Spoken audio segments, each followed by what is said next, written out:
Step onto a Jamaican construction site and you might wonder, what's with all the Chinese workers? These boots on the ground, part of China's foray into the Caribbean, bringing with it Chinese loans, but also friction. These are the beginnings of a much-needed children's hospital, a gift from China, but one with strings attached. It's their contractor, up to 50% their workers, leaving many in the local industry cut out. At sites across Jamaica, it's often like that, except it's usually a loan, a big one. So they're doing a number of buildings looking very similar to that one. That has engineer Carvel Stewart speaking out. You're saying China essentially loaned money to itself to do work in another country? Well, that's what it did, because it lends you the money, and on the bottom of it, it says the beneficiary is China Harbour Engineering Company. The people who build the roads and do the projects. The people who build the road and do the project. While the infrastructure is needed, the added debt, he says, is not, especially if China's investment doesn't improve the economy in the long run. We will be seeking funds to repay those loans later on without having had the opportunity for the economy to earn from those funds. To understand who wins and who loses, we're hitting the road. Jamaica borrowed $700 million to have a Chinese state-owned firm build this toll highway. 1,000 Chinese were imported to do the work alongside Jamaicans.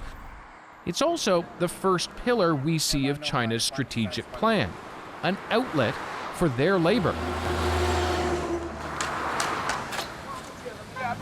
And it's hard for Jamaica to say no to China. A country full of dilapidated roads and a government too broke to fix them all. So locals hustle to collect money to pay for cement and do the work themselves. It's important how we do it. To put it in perspective, we're heading to meet one of Jamaica's most senior statesmen. Ambassador. Good morning. How are you? Very good. Thank you Pleasure. very much. Very good to meet you. We'll get you right Richard Bernal was Jamaica's ambassador to Washington, now runs a global center at its main university. I know there are cases in other developing countries where they bring in a lot of their own workers, but in this case, the numbers are relatively small and they have been reducing over time. He dismisses concerns over who's doing the work when you consider what Jamaica is getting with the loans. One, the terms are quite generous, long repayment periods, low interest. Secondly, the Chinese are very competitive in carrying out these construction projects. And thirdly, what you find is that it comes with less conditionality than Western aid. But in return for its money, China is looking for influence and opportunity. And that is all about location. So this is Little Goat Island? Yes, it is. Goat Island sits directly north of the strategically critical Panama Canal. Yes. And this is where the Jamaican government agreed to allow the Chinese to build a huge port. This is where they want to build a port. But when Ingrid Parchment heard about it, she knew it had to be stopped. I thought, why are we giving away one of our major resources to somebody because they have an idea? Why aren't we protecting for us what we need? She leads a group responsible for coastal conservation. What was it that concerned you in particular? I think the idea that they were going to be leveling the island, removing all of the trees, which is habitat for birds, and also the mangroves in particular, which are where the baby fish and crabs grow. We'd also have been doing a lot of dredging. And the dredging would mean that all of the seagrass, all of that lovely starfish you saw coming, etc., all of that would be lost as well. But not everyone had a problem. I think there are mixed responses. Persons thought there's opportunity for employment. Others thought maybe they would be using their boats to carry material back and forth. Jamaica struggles with that mix, and few places better illustrate that than here, the Alpert Mine. Another pillar for China is access to the Caribbean's resources. This mine lay dormant for years, but China needs aluminum, and the bauxite they process here is a key ingredient. When Chinese conglomerate Jisco bought it, they got that access, and the community got jobs. Do you know anybody who worked at the mine? My aunt is a chef. We depend on the mine. That's what we depend on. We don't have no other source beside the plant. But the mine's reopening also brought problems. Last month, it shut down for an upgrade, pushing many back out to unemployment.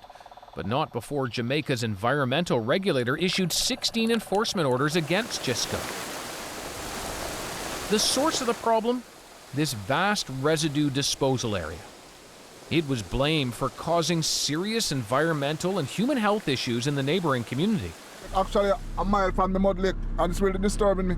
Are you worried for the kids like this? Of course, 100% worried. When the dust blow, sometimes it rush up our skin and all of that.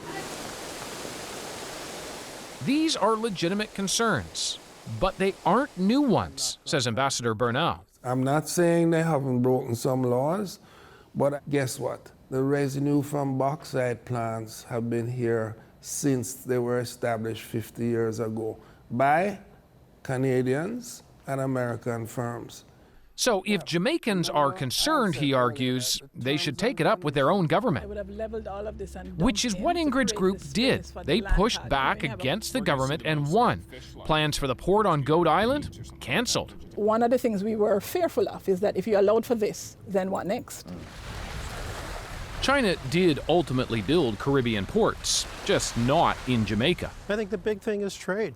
China analyst Scott MacDonald is writing a book all about it. He's even got the title, The New Cold War in the Caribbean. Is the U.S. and China definitely have marked out a new competitiveness, a rivalry, if you want, that does look like a Cold War in some aspects. Because this is right in their backyard. This is the American backyard. This allows China to make a poke at the United States in its soft underbelly, if you want. The U.S. has warned Caribbean countries about taking on too much debt from China.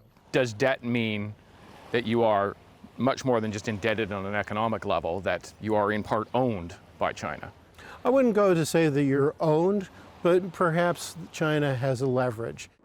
China has enough sway that Jamaica's Prime Minister just visited Beijing, but soon after announced a pause in any new borrowing, shifting more towards public and private investment. Jamaicans are now among more than 4 billion people globally touched by China's involvement beyond its own borders. China is playing the long game, and it's getting closer and closer to our own shores.